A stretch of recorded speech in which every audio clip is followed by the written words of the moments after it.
brought to you by Orbital Assembly Corporation, with your hosts, Dr. Jeff Greenblatt and Eric Ward. Welcome to Our Future in Space.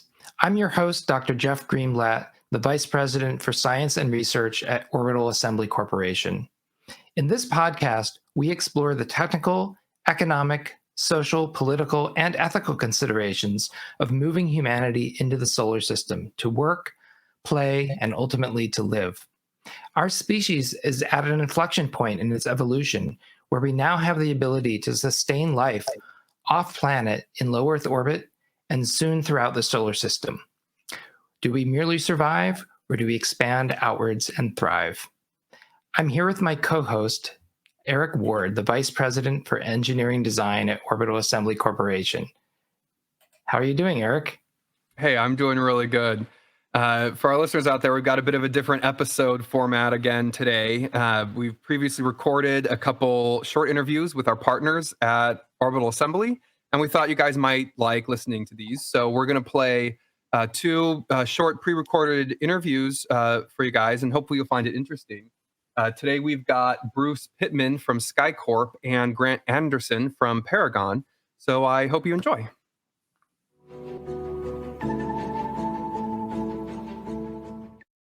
Yeah, welcome. So thank you. For our next guest here, we have Grant Anderson. He co-founded Paragon in 1993.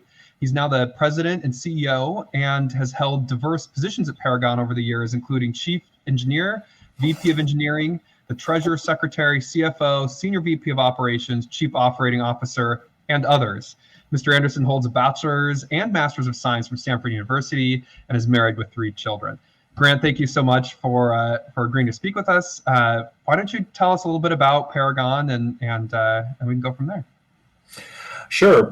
First thing I want to say, it's May 11th, which is our anniversary. Paragon was congratulations years ago today. So we're on our 29th anniversary. It's kind of a nondescript year, but every year is victory. So Paragon does life support in extreme environments. The ultimate extreme environment is space. So we do a lot of spacecraft life support systems. However, we do terrestrial things having to do with our technology and spin-offs to the people on the ground and underground, for that matter, and underwater. But in general, we keep people alive. That means we keep them at the right pressure. We keep them breathing the right amount of oxygen. We take away the waste, the CO2, and the moisture we put out, and all the other little trace contaminants we put out. And then more esoteric things, feeding and then handling the waste associated with that, the urine and the feces, pee and poop for the non-sophisticated part of the crowd. And then a lot of the human aspects around designing a spacecraft, what we call the human factor. So do you have enough space? Can you reach this? Can you plant yourself so you actually can turn this when you're in microgravity? Those are the things that Paragon does. Great. Thank you for that overview. Yeah, clearly what you provide to any space-based activity is truly critical when it comes to having humans on board. And we're excited to be working with you. We hope to partner with you as a provider of our life support systems when we launch our first commercial space station in a couple years' time.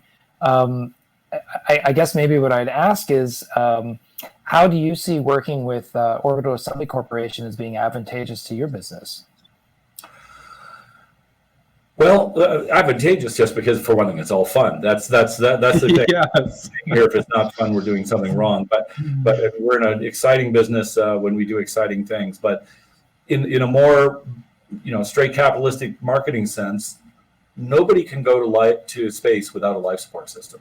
You never will do that. I often start a presentation by asking people, so how many people, when they left their hotel today, worried about whether they had enough oxygen to get through the day or not? And people usually laugh, and then I usually make a comment about, well, unless you're a smoker, you might not have that question in your mind.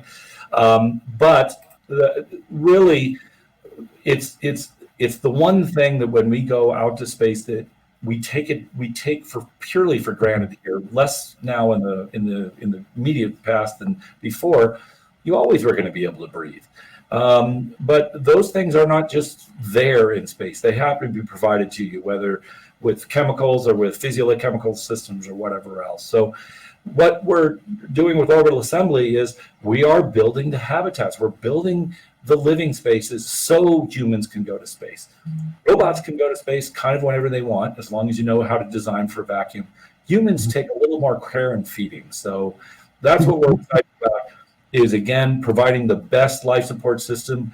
When your customers see the little plaque on the wall, which being the contract say you have to put a plaque on the wall, so your life support by Paragon, they know that they're in the best hands they have. They know that if they had to worry about anything, they don't have to worry about their life support system. That's our goal, is that we exude, and the name exudes the confidence to know that you don't have to worry about that. Just like you're heading out today on Earth out of your hotel, you don't have to worry about whether you have enough to breathe. Yeah, I do appreciate that on a daily basis. Well, I probably take advantage of it a lot, yeah, but on a daily basis, I make use of the free oxygen here, and I appreciate the fact that it's always available to me. Mm-hmm. Definitely. You really, really notice when it's not. Yeah, for sure. Well, we're certainly excited to be partnering with you because, as I said, or as you said, it really is sort of the industry gold standard is working with Paragon. It's well recognized. You guys have been around a long time, and so what better company to partner with to make sure that people are going to feel safe and really looked after, for whatever time they spend on orbit. So Orbital Assembly is planning to build a facility that's not only going to be, for tourism, but importantly for manufacturing and research. In that sense, we're sort of similar to other companies building commercial space stations, but we do like to think that we're unique in the fact that we're the first company explicitly designing for a rotating artificial gravity environment. And just like to get your honest opinion, Grant, whether this is a differentiator when it comes to working with us, or the contribution that you think we might be making to the space ecosystem. Yeah, having the gravity vector, and in our world, we say that even if you're a lunar gravity vector or a Mars gravity, so you're 1/6 gravity or a third of Earth gravity, 1/6 gravity and a third of gravity is a lot closer to one gravity than to zero gravity. It may not be mathematically true, but from a standpoint of the operation of the system, you talk to NASA and the people who have done the space station, they say we could have done all the testing on the ground, but 80% of our problems that we've had, we never would have found on the ground because they came about because of microgravity. So I think the idea of having a gravity vector gives a great assurance to your customers that what they design and test on the ground and then ship up there for the unique environments and stuff will work. The people working them will not have to worry as much about the physiological problems associated with a full-time microgravity environment. And even if you are going to different parts of your facility that provide the microgravity environment, there's a way to be able to go and troubleshoot in a gravity environment, go back and there's that whole back and forth that I think will lessen the amount of back and forth to Earth, which of course is very expensive, and provide for a probability of success that is much higher than not having that gravity environment. Yeah, we couldn't agree more. Thank you for saying it so eloquently. So really appreciate that. I guess so what I also think of is the ability to simulate, partial gravity environments that we want to send humans to relatively soon. And whether you see that as an additional advantage of having such a facility on orbit. Definitely. I said that, that a third and a sixth of the gravity is closer to 1 than 0. That's true, but there is a gradation of response. And while we can do a pretty good job of calculating the physical responses of items like how fast does water separate in a beaker and all that type of thing, those are pretty well understood, and we do a lot of that with CFD analysis and stuff. The human physiology is the big question. We really don't know at what level of gravity some problems disappear that we have at a microgravity environment. Does it take a sixth of the gravity? Does it take a third? Does it take a full gravity? So knowing those things is important for the long transit times. If you're going to have an ecosystem, cislunar and cis Mars that's thriving and people are going back and forth, you're going to have to nail those things down. And this gives you an opportunity to do so. There's so many people who want to be able to do more partial gravities type stuff. In fact, back in the 1980s, I worked on the partial gravity facility that was supposed to go on space station and got cut for reasons of budget. But that was to answer that question, at least for plant physiology and stuff. I sure wish that would have flown. But once this gets flying, we can get all those experiments done, do plants, do mice, and of course the humans themselves, and really start nailing down the issues physiologically with humans. Yeah, that's something we're excited about, and kind of a passion that brought a lot of our team together, is being able to answer these questions, right? And a lot of us space nerds are thinking ahead to what it'll be like to have humanity on multiple planets, but there are a lot of questions that we don't know how the human body even and physiological aspects are going to react to those. So I think that's we agree, very important and interesting question. It'll be a lot of fun stuff to learn for sure. Sure. So maybe I just have one other question for you to weigh in on, and again, only if you're comfortable answering it, but thinking about the various ways that we are approaching building commercial space stations that might be a little different from some of our competitors, are there any other attributes, besides the partial artificial gravity, that might be worth highlighting? Well, given how you're building things, one of the interesting things is very often we run into the mentality of it's either there or it's not. And they forget about all the steps that you need to take in order to get to a fully functioning facility. And the modular fashion, the stepwise fashion, we have the ability to do that in what you guys are doing. The interesting, I make it a habit sometimes of taking artist renderings of different things, whether it's the orbital habitats or moon habitats and Mars habitats, and pointing out the things that we just know already are wrong. But but we know they're wrong, but we don't necessarily have to have the optimum solution. Example you can see with yours is modularity. We've talked a lot about making things modular as far as environmental control. You're going to expand from X number of people to 3X to 5X to 10X, whatever. And how you expand the systems that support that is very important, and how it's important from a reliability standpoint, maintainability standpoint. And there's a whole bunch of optimization problems that are embedded in that we have to think through and do it right. And this is your project is giving us the opportunity to really put that in practice. We've been thinking about it for years. We know theoretically what we have to do, when it gets down to the brass tacks and actually doing it. As everybody knows who does technology in hard places like space, you're going to be wrong about something. You're going to guess something wrong. Mm-hmm. Nothing beats getting the hardware up there and testing it out and then going generational. And another good thing about modularity is you can improve generation to generation what you're doing. So the first 5 units of the air revitalization system may be one design, then you go to block 2, and then you go to block 3, and then you go to block 4. So that modularity also helps you grow into your full potential. Mm-hmm. That is something that's very often overlooked. It's very often we're going to be perfect the first time. You're never going to be perfect the first time. So that's another exciting aspect. It's an exciting aspect about space growth in the generalities too. But we just need to start doing it more and more often, and that's how we perfect things. Well, thank you for saying that as well. And we're really looking forward to working closely with you as seasoned experts, and kind of solving these problems together.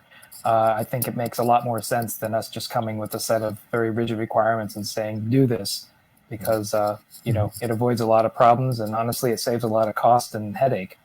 And it makes it more fun that way. Yeah, definitely. I mentioned we're 29 years old today that we're recording.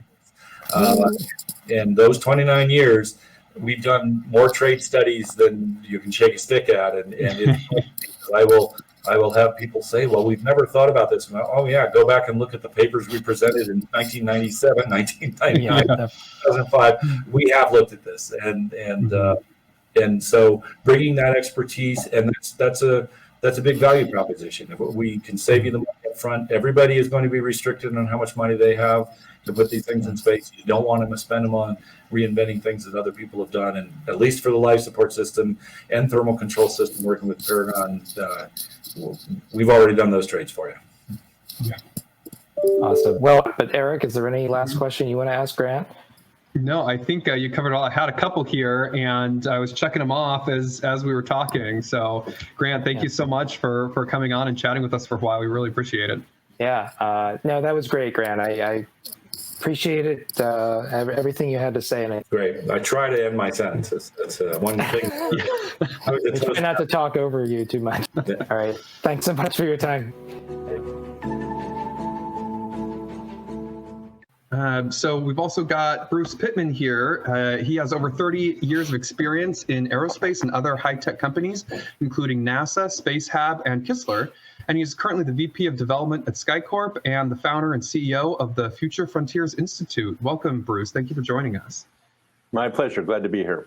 Yeah, go ahead. Could you just tell us a little bit about your background and what you're doing at Skycorp and the Future Frontiers Institute?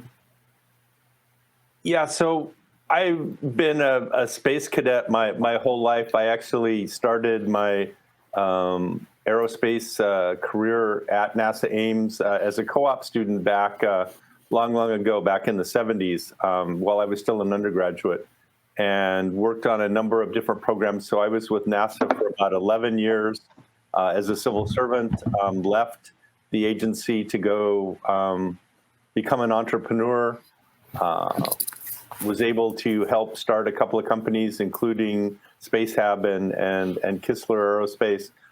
Some of them worked, some of them didn't. I learned a lot. That's kind of where the gray hair comes from. Was interesting. And then about 17 years ago, back in 2004, 2005 time period, I kind of re-engaged with NASA again, and we helped found the Space Portal. So I was with there for like 15 years. And then about a year and a half ago, I joined Skycorp as the VP of development. We had worked with Dennis Wingo, who's the CEO, for a number of years. He was doing the Lunar Orbiter image recovery program, LORP, at McMoon's over across from the Space Portal, and so we had interacted with him on that. And then he won a award from the Defense Innovation Unit on this thing called an orbital logistics vehicle.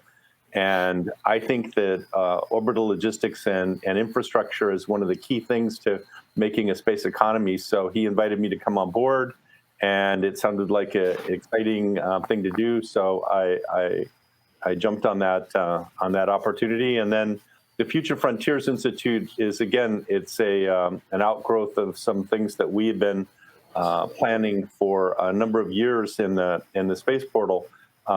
It's actually an idea that goes back to the early 2000s with Lynn Harper and Barry Blumberg and Greg Schmidt and some people from the Astrobiology Institute to.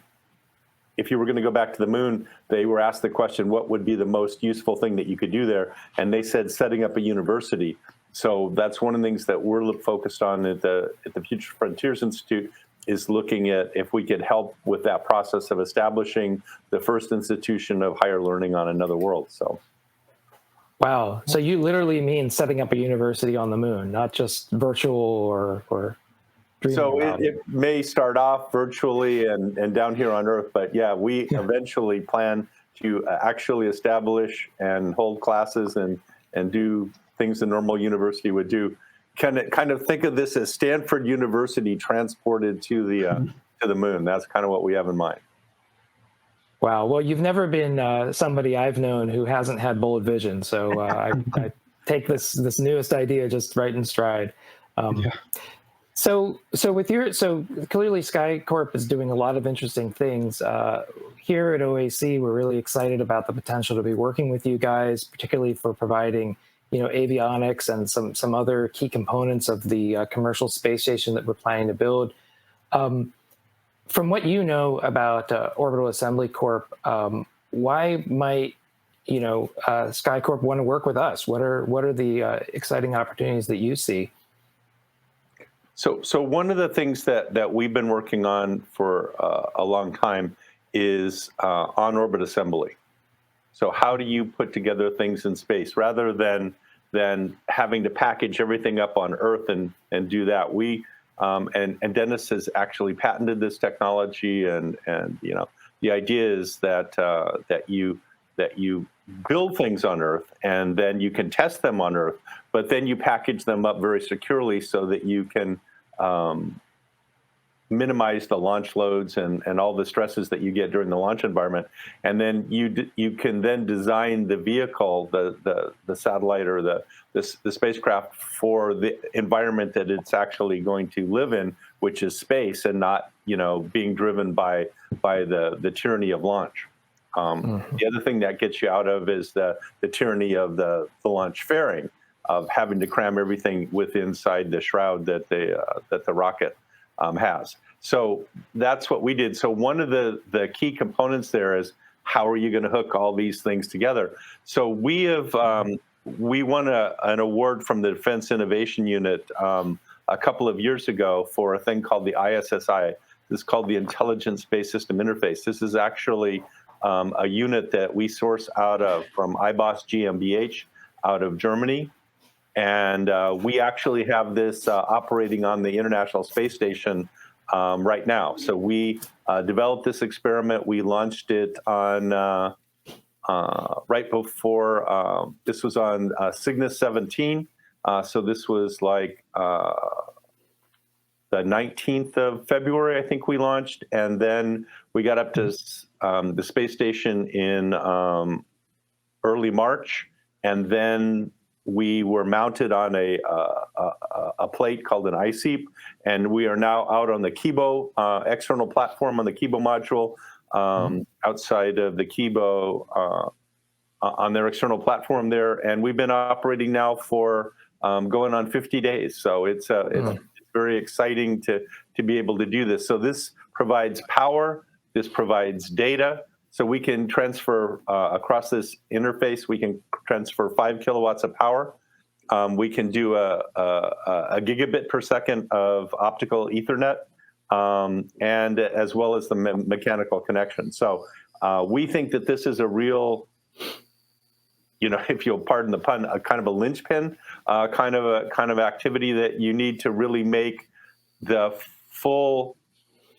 to bring the full potential of on-orbit assembly and on-orbit infrastructure to bear, and give you the flexibility that you need to be able to add new components, take off new components if something fails, rather than having to throw the whole thing away. You could just change out that module.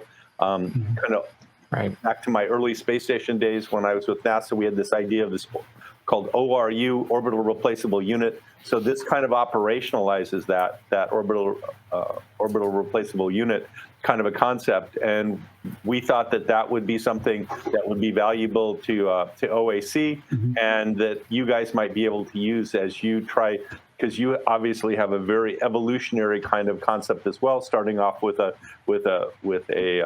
smaller system, and then expanding that to bigger and more capable systems in the future. So it seemed like kind of a natural synergy there. Oh, yes, absolutely. I think that modularity and interoperability and the ability, as you said, to transfer power and data is really, really going to be critical. Modularity is a key aspect of our design. And like you mentioned, starting small, going big, and being able to kind of reuse that modularity is important for us too. Right. You mentioned... I wanted to kind of ask you about this. You mentioned that you think orbital infrastructure is key for a growing space economy, and that's kind of driven some of your career choices. And I wanted to kind of ask you about that. What about orbital infrastructure do you think is so important? Jeff mentioned it. This kind of idea of this, ecosystem that we would like to see developed in low Earth orbit. So one of the key things that you need to do there, if you want systems to be able to be interoperable, particularly when they're supplied from different vendors, is you need some standards. So, you don't want to get into the Apollo 13 problem where you've got this square thing that needs to fit into this round thing, and there's, it just doesn't, it doesn't work. So how do you make sure, or you don't want to be, the international traveler that needs to have 14 power adapters just because of what plug and what country am I going to? So one of the things that we think is important here is to be able to come up with a sensible set, maybe not one standard, but at least a few that, primary standards for these various things. Obviously, if you're out there and your life depends on being able to hook up to something and then finding out that you have an incompatibility, that would be a really bad day. So that's one of the things that we're looking at, and we think this could be one of those standards. Oh, sure. Absolutely. I mean, and not just for, saving lives, in an emergency, but also just the convenience of being able to swap out components so that you don't have to wait for something to be fabricated, tested, and then shipped up. So I think that really helps to enable the ecosystem. I was just going to ask, so you've mentioned a couple of ways in which Skycorp can provide some value add to OAC. I'm wondering what your thoughts are about how, working with us can help you guys and the larger commercial ecosystem that we're helping to build together. So obviously, if you want to assemble things in space, you kind of need a place to assemble things in space. So initially, we were planning to go to the International Space Station, and we've already are working the one experiment. So we have another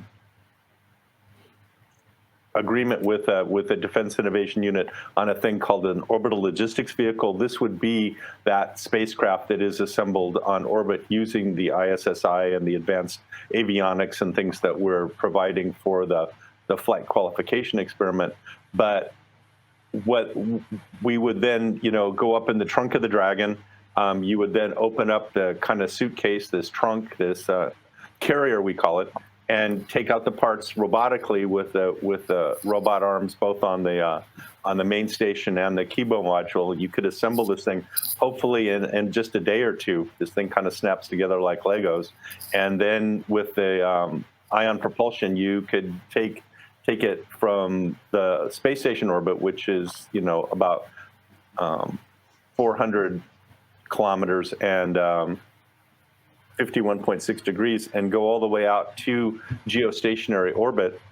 So you'd have to not only raise the orbit up to 22,300 miles, but you do the plane change to go from 51.6 to 0 degrees to go to an equatorial orbit.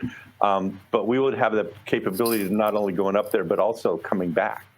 So if you wanted to bring it back to the station and service it, you could do that. Or I think an even more attractive thing is to be able to develop that capability to service it in geo.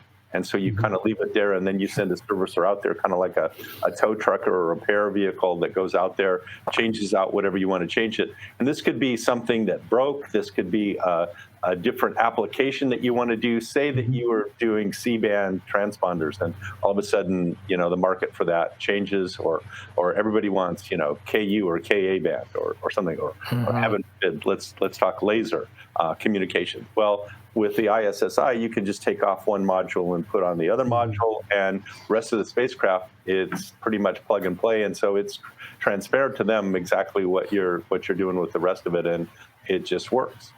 So you're saying that essentially a platform such as OAC's Pioneer Station would essentially be a platform on which you could have a base of operations to be able to build to do this assembly of these vehicles. And we're not quite sure exactly what kind of capabilities you have, but that's kind of why we think it's a good idea to have this conversation now about how we might collaborate and how we, by telling you what our needs are, maybe that can help your thinking. And if you tell us what your capabilities are, then that can help us with our thinking. And then hopefully when the time is right, there will be a nice synergy there where you have a place to go and we have a need to go there and do some creative things. And we can make use of each other's services and facilities. One of the things that we're looking at doing is providing the service for orbital mobility. Since we do have quite a bit of Delta V capability in our vehicle, we will have the ability to have, robot arms and things attached, by the same connector. That we might be able to provide some additional services to your platform. Oh yes, absolutely. We're going to need a lot of that capability, both as we say for sort of the assembly of this multi-phase station, but also for manipulating payloads that customers may want to launch, modify, build, just as you were describing. So I think all those would be quite valuable. I will tell you that some of our capabilities are that we have a very large internal volume. It's all human rated, so you do have the ability to house crew who can assist with these experiments or these operations, either telerobotically or in situ. There's the potential for a internal pressurized manufacturing space, or possibly in vacuum, a module which is evacuated, but it's still shielded so that you have MMOD and solar, protection, which might be useful for assembly of spacecraft components and then have them launch. But we also have ability to host payloads externally. And so, like you say, it can just be a platform that things attach to and uses the base of operations. I always thought that was a very attractive idea. I always thought that the thing that they showed in Star Trek, in the movies where they would assemble the next generation of Enterprise in this on-orbiting facility and all that was just a really cool idea. And so it'd really be neat to see that in real life. And I always thought that it was a good idea to have a large pressurized volume where you could try some of these things out, because doing things robotically is kind of neat and cool, and there's certain applications for that. But I think there is certain applications where you would just want to have people to be able to get in there and do the things manually themselves, or at least have that opportunity to do that. And so that's going to be some fascinating research going forward as to which turns out to be the best operational approach going forward. Correct. Or certainly to have the options that you can do that if it turns out that it's hard to do something robotically and all you really need is a human to get in there, and in a few minutes you can get the job done that would have taken years of development.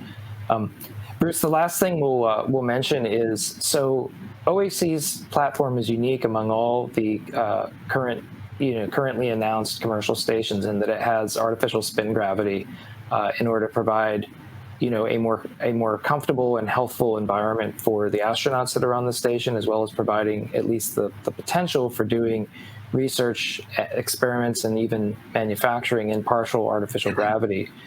Do you see this capability as being important for the space ecosystem and for possibly Skycorp in particular? This is probably, I would say, more applicable to what we're trying to do with Future Frontiers than Skycorp. I think with Skycorp, we're pretty much interested in the microgravity application kind of a thing, and that. But if you're at all, and ultimately Skycorp is interested in permanent human presence in space and development of this ecosystem. But I think in our near-term thing, we're more interested in the microgravity. But looking longer term. For both organizations, for both Skycorp and for Future Frontiers, I think there's some big fundamental questions about gravity and particularly less than one gravity. We know that zero gravity isn't enough. We know that one gravity is, but where is that sweet spot? Could you do 1/6 gravity like you have on the moon? Is it 1/3 the gravity like you have on Mars? Where do you need 9/10 of a gravity to really have this? And then reproduction.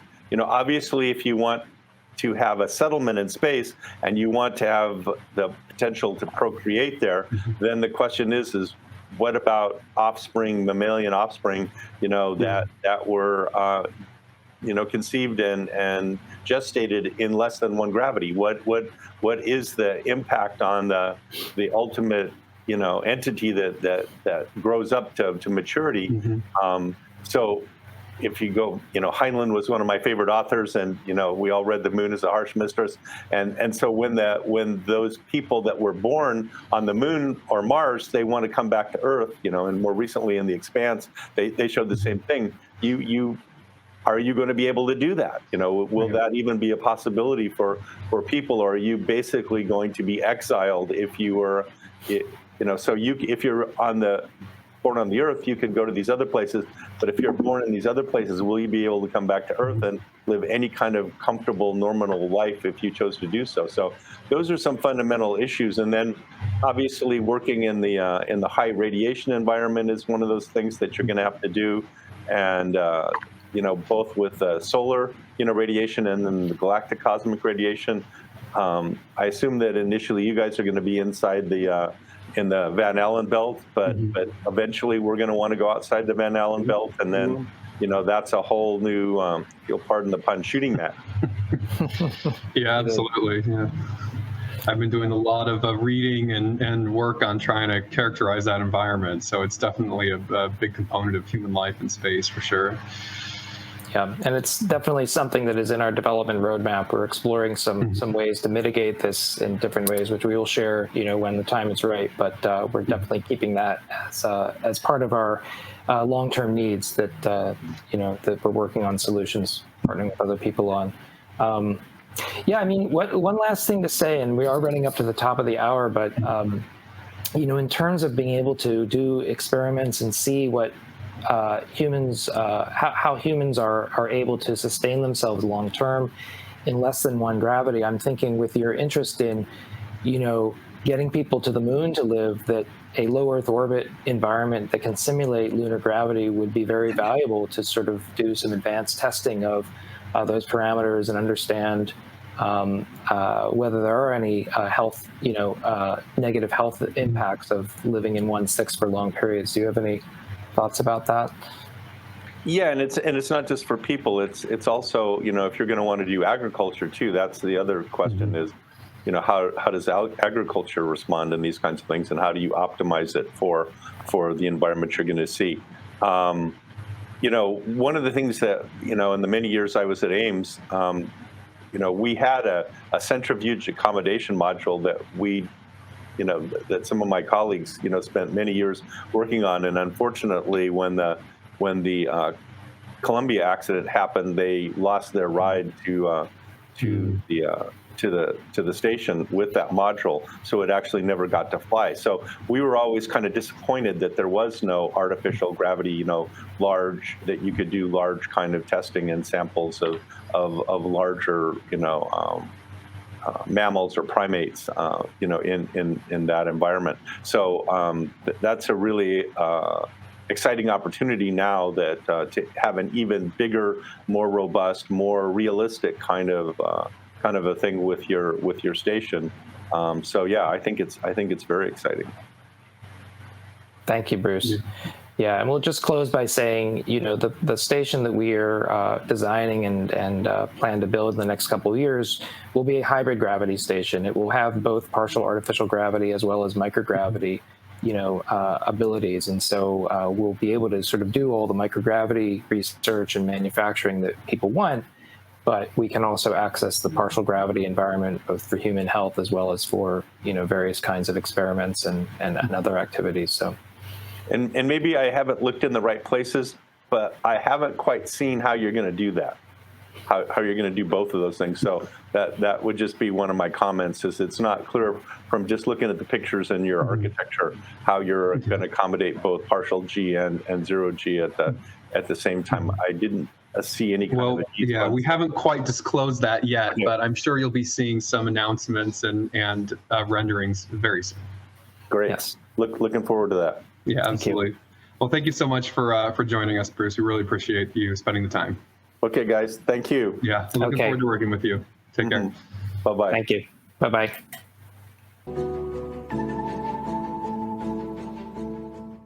Well, thank you for listening to these short interviews. I hope you found them interesting. If you have any suggestions for future discussion topics or people you'd like us to interview, just please feel free to reach out. You can email us at ourfutureinspace@orbitalassembly.com or find us on Twitter @ourfuturespace or Facebook @ourfutureinspace. And if you like what we're doing at OAC and would like to find ways to contribute in other ways, feel free to reach out to info@orbitalassembly.com. Thanks for listening. This program represents the personal opinions of the hosts and their guests. The content, opinions, and views do not necessarily represent the views and opinions of Orbital Assembly Corporation, nor the organizations with which any of the program participants may be affiliated. The mere appearance or promotion of this program does not constitute an endorsement by Orbital Assembly Corporation or its affiliates. Our Future in Space. Copyright 2022 Orbital Assembly Corporation. Hosts Dr. Jeff Greenblatt and Eric Ward. Audio production by Tim Alatorre. Musical theme The Last Day by Dark Blue Studio.